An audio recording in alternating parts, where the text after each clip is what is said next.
Dan akhirnya Datuk Rosella berpencen atas alasan apa? Kesihatan dan ada peluang di tempat lain. Datuk Rosella pun pencen. Maka ada satu orang daripada 48, grade 48. Kaki tangan awam bila saya sebut grade 48 ni dia faham lah. Grade 48, penolong pendaftar mahkamah.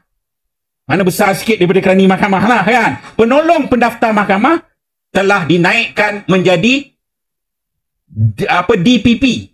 Timbalan Pendakwa Raya. Nama dia Teri Rudin. Nama pun buruk, perangai pun tak elok.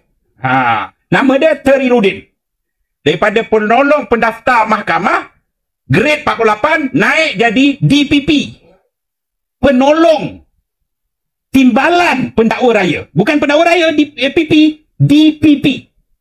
Hari pertama dalam kes yang sepatutnya Zahid membela diri, Teri Rudin pun masuk di depan hakim. Teri Rudin bagi tahu bahawa Yang Arif, kami daripada Pejabat Peguam Negara telah berbincang untuk kes ini sebenarnya tidak lengkap. Ada benda yang perlu kami siasat untuk melengkapkan pendakwaan. Kan dah menang. Dah panggil call for defense. Makna pendakwaan dah diterima. Kalau tak terima, tak apa, dah diterima. Oh tak Arif. Kami buat keputusan supaya kami tarik diri daripada pendakwaan dan supaya siasatan boleh dibuat dan boleh diselesaikan supaya boleh didakwa lagi sekali nanti. Kes Zahid ni, satu dunia terkejut. Ayo pak, ini Hindustan pun tak ada, ini Tamil pun tak ada, ini macam. Kan?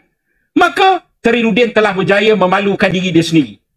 Hasil hadiah dia dimalukan apa? Sebulan dua selepas dia malukan diri dia, dia telah menjadi Peguam Negara.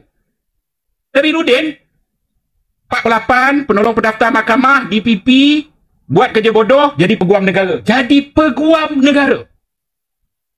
Dan di Peguam Negara, orang bising-bising, dia pun tulis 11 alasan kenapa kes Zahid boleh kena diundurkan. Yang dia serang 11 alasan ni semua Dr. Mahathir. Memang tulisan orang politik. Kerana dia bodoh, dia sanggup membangang dan membangsatkan diri dia. 2 bulan selepas tu dia dilantik menjadi Hakim Mahkamah Persekutuan. Hakim Mahkamah Persekutuan tu tahu tak yang saya nak cerita kan? Ini cikgu nak mengajar betul-betul ni supaya semua faham. Magistrate, Hakim Mahkamah Tinggi, dah ada pengalaman, dah banyak penghakiman tulis, naik jadi Hakim Mahkamah Rayuan. Bila dah tulis, dah banyak penulisan, banyak hakim, banyak penghakiman, maka dia naik pula jadi Hakim Mahkamah Persekutuan. Ni dia ialah satu-satunya Hakim Mahkamah Persekutuan tidak pernah menjadi hakim. Tak pernah jadi hakim, terus Hakim Mahkamah Persekutuan. Dan saudara, hujung bulan ini, beberapa hari saja lagi, Ketua Hakim Malaysia yang Ahmad Arif Tan Sri Tengku Maimun akan ditamatkan perkhidmatannya. Saudara tengoklah nanti. Kenapa? Anwar marah dengan Ketua Hakim ni bukan setakat dia tak boleh dikawal. Walaupun Ketua Hakim ni satu dunia. Seminar kehakiman, orang tunggu dia. Jurnal-jurnal kehakiman, orang tunggu penulisan dia.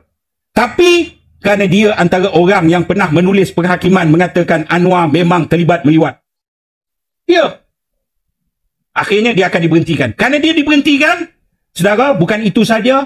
4 hakim besar lain, Hakim Sabah Sarawak, Hakim Besar Melaya, Ketua Hakim Mahkamah Rayuan, semua ketua hakim sedang menanti umur hujung pencen dan tidak dibentangkan langsung dalam Majlis Raja-Raja Melayu. Siapa nak ganti? Saudara, selalunya 6 bulan atau setahun sebelum ganti, Majlis Raja-Raja dah dipersembahkan oleh Perdana Menteri. Siapa nak ganti? Ini kali pertama krisis perlembagaan, krisis kehakiman akan berlaku. Rosak negara. Rosak negara. Saya kena faham. Kerana itu baru ini, sebuah sekretariat yang dikenali sebagai Sekretariat Pertahankan Kehakiman telah dibentuk. Dalam itu ada 100 senior lawyer, bekas menteri, ahli parlimen, bekas hakim, termasuk muka-muka yang dulunya menjadi sama taraf kupai dengan saya, ambiga lah apa semua. Sekarang semua dah duduk sekali bagi tahu bahawa Anwar is a disaster, Anwar adalah kemusnahan, Anwar perlu dihentikan. Dan ketika itulah dia akan bicarakan penuh kes Yusuf Rauter ni. Dan bukan saja saman itu, Saya sangat khawatir Yusuf Rauter boleh mengakhirkan nyawanya di tali gantung kerana kes konspirasi itu. Tapi apabila ketua hakim macam sampah masyarakat, sampah sarap seperti itu,